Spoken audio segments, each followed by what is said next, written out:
The darkness beneath Or 9 swallowed Dr. Kessler whole, yet he didn't die. Not instantly, not mercifully. He woke on a cold metal floor, choking on the stench of antiseptic mixed with rot. The air felt thick, almost liquid. When he pushed himself up, he realized he was still inside Street Helen's hospital, but not the same one. This version was twisted, stretched, wrong. The hallways were longer than they should be, floors curving slightly like the building was breathing. The walls pulsed faintly, as if veins ran behind them. The flickering lights were gone, replaced by a dim, eerie glow that came from no visible source. Kessler staggered to his feet. Where am I? His voice echoed unnaturally, as if swallowed by invisible mouths. He moved forward, every step followed by faint whispers leaking from the darkness. Doctor, come back. You left us. Kessler clamped his hands over his ears, but the whispers were inside his skull. He stumbled into the main hallway and stopped. Every door was marked with a name. Names he knew. Names of everyone who died in the West Wing fire. Room 119, Lucy Harper. Room 120, Mickey Jones. Room 120, Caroline Wells. Room 122, Benjamin Rourke. Room 123, Aria Kennedy. Children, elderly patients, young adults. All the people he abandoned. He backed away. No, this isn't real. This is guilt. This is trauma. This is... A door creaked open. Room 119. Lucy Harper's room. The 7-year-old girl who begged him not to leave her a smoke filled her ward. Kessler shook his head violently. No, not you. Not again. A tiny hand slipped through the doorway. Small, burned, blackened. Doctor, you forgot me. Kessler screamed and ran down the corridor, slipping on wet floors. The lights above flickered for the first time. Bright white, hospital white, illuminating shadowy figures limping out of rooms one by one. He ran faster. But the hallway stretched endlessly, traps made of memories he couldn't outrun. Every time he looked back, more figures emerged, their skin cracked like dried clay, their eyes glowing a sickly white. You left us. You burned us. You chose your experiment over us. Stop, he roared. The hospital obeyed. Instant silence. Then another sound. Footsteps. Steady. Confident. Kessler froze. From the end of the hallway, a man walked toward him in a blood-stained hospital gown.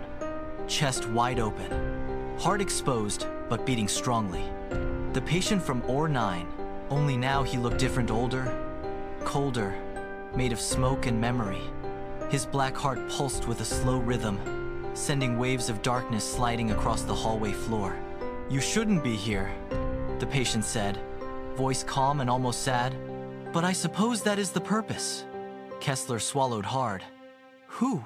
What are you? I am everyone, the patient said. A vessel for those you failed, a spine made of their hate, a heart made of their... Alarms blaring. His younger self bolting for the exit instead of helping evacuate the ward. Locking the fire doors behind him so no one would see where the fire started. The memory burned into him like a second skin. Kessler fell to his knees in the present, sobbing. I'm sorry. I'm sorry. I was scared. I didn't know what to do. The patient watched him quietly. For the first time, something like compassion flickered across his face. Kessler, he said softly. Do you know why you're here? Kessler wiped his eyes. To suffer? The patient shook his head. To become what you created. The shadows surged up his arms. His bones cracked. His skin stretched.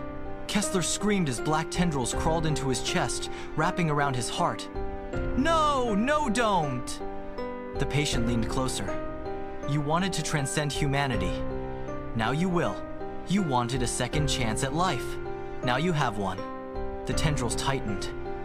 Kessler convulsed. His heartbeat slowed, stopped, then restarted in a heavy, unnatural rhythm. Ba-doom, ba-doom, ba-doom. Filling the hall with sound, Kessler collapsed, panting. His vision sharpened unnaturally. His veins pulsed with blackness. He looked down. His hands were turning the same shade as the patient's. He felt powerful, eternal, terrifying. The patient nodded. "Congratulations, doctor. Your final experiment is yourself." Kessler's new black heart thudded inside him, pumping liquid shadow through his veins. He rose to his feet, taller, stronger, no longer entirely human. "Why? Why give me this?" he asked. The patient smiled. "Because someone must guide the lost. Someone must be the surgeon of shadows. Someone must stay behind." The burned figures stepped back, bowing their heads as if accepting him. Kessler looked at his trembling hands, a mix of horror and awe rising within him. The patient stepped aside, revealing a single door. "Exit. Go," the patient said. "Return to your world. Choose who you become." Kessler hesitated. "And you?" The patient's smile widened. "I remain here. I am the past. You are the future."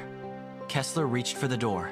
As he stepped through, the hospital dissolved into black mist, and he returned to the real world, standing in the now empty OR9.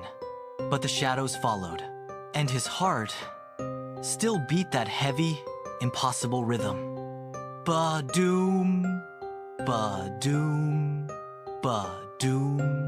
The surgeon's last experiment had a new beginning, and it wasn't over. Not even close. Dr. Kessler stood in the real OR9 again, or at least what looked real. The walls no longer breathed, the lights no longer flickered, the shadows no longer crawled like living things, but his heart, that wasn't human anymore. Ba-doom, ba-doom, ba-doom. The heavy thuds echoed louder than his thoughts. Kessler exhaled shakily and touched his chest. Black veins pulsed under his skin, glowing faintly like molten cracks in stone. With every heartbeat, thin waves of shadow rippled across the tile floor. He wasn't fully human, and he wasn't fully whatever the patient had become. He was something in between. A bridge, a surgeon of shadows. The patient's last words echoed inside his skull. "Choose who you become." Kessler staggered out of OR9. The hallway lights hummed softly. Everything seemed normal, too normal. But his new senses told him otherwise. There were whispers hidden behind the walls, heartbeats inside the pipes, screams buried inside the air vents. He could hear the memories of the hospital itself. He walked deeper into the corridor, each step sending faint black ripples beneath his feet. He looked down. The shadows reacted like water disturbed by a pebble. He could command them, or they could consume him. He wasn't sure which. He reached the nurse's station. The computer screens were on, but the hospital had no power. A cold wind blew past him from nowhere. The monitor flashed. Text appeared on the screen, typed as if invisible hands were hitting the keys. "Dr. Kessler, we've been waiting." Kessler's stomach tightened. "I don't want this," he whispered. "I didn't ask for any of this." The screen flickered again. "You did 10 years ago, when you chose yourself over us." Kessler slammed his fist on the counter. The shockwave cracked the wooden surface, his strength unnatural, monstrous. He looked at his trembling, shadow-veined hands. "Please, just tell me what I'm supposed to do." The lights went out. Darkness swallowed the hallway. Footsteps echoed behind him, slow, dragging footsteps. He smelled burnt flesh before he saw them. The shadows shaped themselves into familiar silhouettes. The dead patients, the ones he had abandoned. They crowded the hallway slowly, their charred faces glowing faintly with orange embers. Lucy Harper stepped forward, the little girl from the fire, with her small hand reaching for him again. "Doctor, don't run this time." Kessler fell to his knees. "Lucy, I'm sorry."